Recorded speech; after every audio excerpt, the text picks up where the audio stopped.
কিছু কিছু গল্পের শেষটা যে এতটা কষ্টের, এই গল্পটা না শুনলে কখনোই বুঝবে না। তো পুরো গল্পটি শুনুন। একটি 19 বছর বয়সী মেয়ে তার প্রেমিকের কাছে গিয়ে বলে, আমার 20তম জন্মদিনে তুমি আমাকে কি উপহার দিবে? ছেলেটি মুচকি হেসে বলল, এখনো তো অনেক সময় আছে, আর সময় হলে তুমি তোমার জন্মদিনের উপহার পেয়ে যাবে। বেশ কিছুদিন যাওয়ার পর একদিন হঠাৎ করে এই মেয়েটি অজ্ঞান হয়ে যায়। বাসার সবাই বেশ অস্থির হয়ে যায়, কিছুই বুঝে উঠতে পারছিল না কেউ কি হয়েছে মেয়েটার। তারপর সবাই মিলে তাকে হাসপাতালে নিয়ে গেল।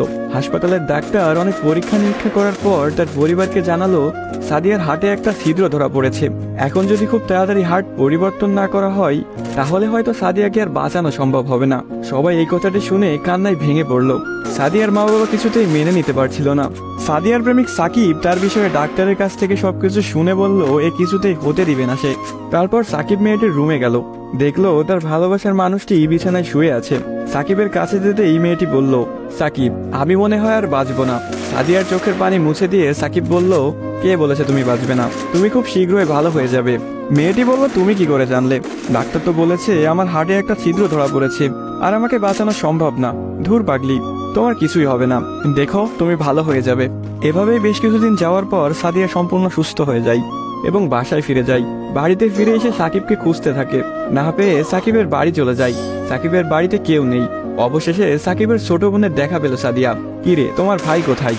সাকিবের বোন কোনো কথা না বলে হাতের ইশারা করে সাকিবের রুমটা দেখিয়ে বলে উঠল, টেবিলের উপরে আপনার জন্য একটা চিরকুট রাখা আছে।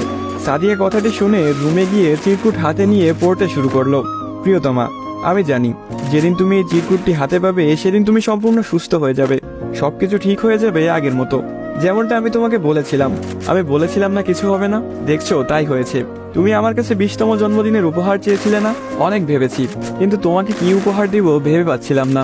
তোমার অসুস্থতার কথা যখন ডাক্তারের কাছ থেকে শুনলাম, যখন বললো একটা হার্ট খুঁজতেছিল, তখন মনে হলো তোমার জন্য এর চাইতে ভালো কোনো উপহার হয় না। আমার হার্টটাই ছিল তোমার জন্য শ্রেষ্ঠ উপহার, যা আমি তোমাকে দিয়ে গেলাম।